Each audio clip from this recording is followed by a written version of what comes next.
नमस्कार सभी श्रोताओं और दर्शकों को। आज हमारे चैनल ऐतिहासिक यात्रा की यात्रा निकल के पहुंच गई है बख्त खां पे। बख्त खां एक कमांडर थे। बख्त खां का जन्म 1797 को बरेच रोहिल्ला जनजाति की एक शाखा से प्रमुख नजीबुद्दौला के परिवार में संबंधित रखने वाले एक पश्तून परिवार में हुआ था।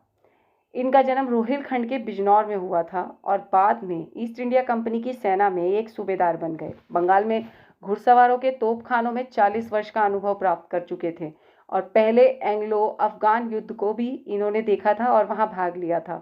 1857 विद्रोह तब शुरू हुआ जब अंग्रेजों ने हमारे मजहब और धर्म को छोड़ा। उससे पहले तो किसी को कोई होश भी नहीं था कि आज़ादी नाम की भी कोई चीज़ होती है।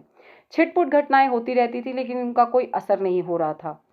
ये शुरुआत कारतूसों पे चढ़े मांस के मुंह से छील कर निकालने से शुरू हुआ। ये मांस गाय और सूअर की चर्बियों का था। मुसलमानों के धर्म में सूअर हराम है और हिंदुओं के धर्म में गाय हराम है। इस घटना ने मुस्लिम सैनिकों को नाराज कर दिया। अंग्रेजों के खिलाफ दिल्ली के आसपास ये विद्रोह तेजी से फैला। जब बख्त खान ने मेरठ में विद्रोह के बारे में सुना तो उन्होंने मुगल सम्राट बहादुर शाह जफर की सेना का समर्थन करने के लिए दिल्ली जाने का फैसला किया। उस समय तक बख्त खां 1 जुलाई 1857 को दिल्ली पहुंचे। बड़ी संख्या में रोहिल्ला सिपाहियों के साथ शहर को विद्रोही बलों ने घेर लिया था और मुगल सम्राट बहादुर शाह जफर को भारत का सम्राट घोषित कर चुके थे। सम्राट के बड़े बेटे मिर्जा मुगल को, जिसे मिर्जा जहीरुद्दीन भी कहा जाता है, उसे मुख्य जनरल का खिताब दिया गया। इस राजकुमार के पास कोई भी सैन्य अनुभव तो नहीं था, लेकिन वो बस बहादुर शाह जफर का बड़ा बेटा था। यही वह समय था जब बख्त खां अपनी सेनाओं के साथ बुधवार 1 जुलाई 1857 को दिल्ली पहुंचे। उनके आगमन के साथ नेतृत्व की स्थिति में बहुत ज्यादा सुधार हुआ। बख्त खां की शेष क्षमताओं को जल्द ही स्पष्टता मिल गई और सम्राट ने उन्हें वास्तविक अधिकार और साहिब आलम बहादुर या लॉर्ड गवर्नर जनरल का खिताब दे दिया। खान सिपाहियों के आभासी कमांडर बन गए।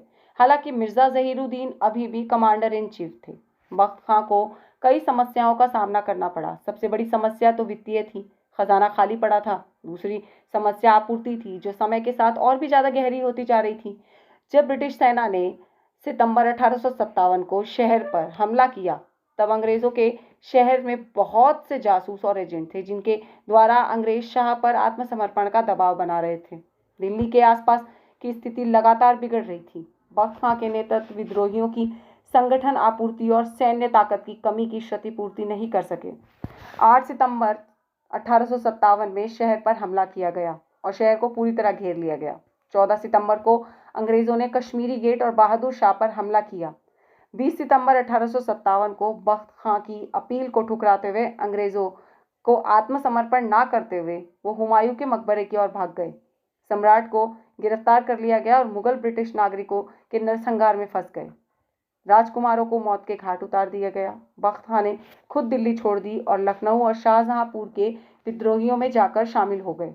बाद में बहादुर शाह जफर को राजद्रोह के आरोप में रंगून भेज दिया गया। वहीं 1862 में उनकी मौत हो गई। सन 1859 में उन्होंने घायल अवस्था में नेपाल भूमिगत होने का निर्णय लिया। खान ने वहां के तराई क्षेत्रों में खुले मैदानों में दौड़ते चलते अंतिम सांस ली।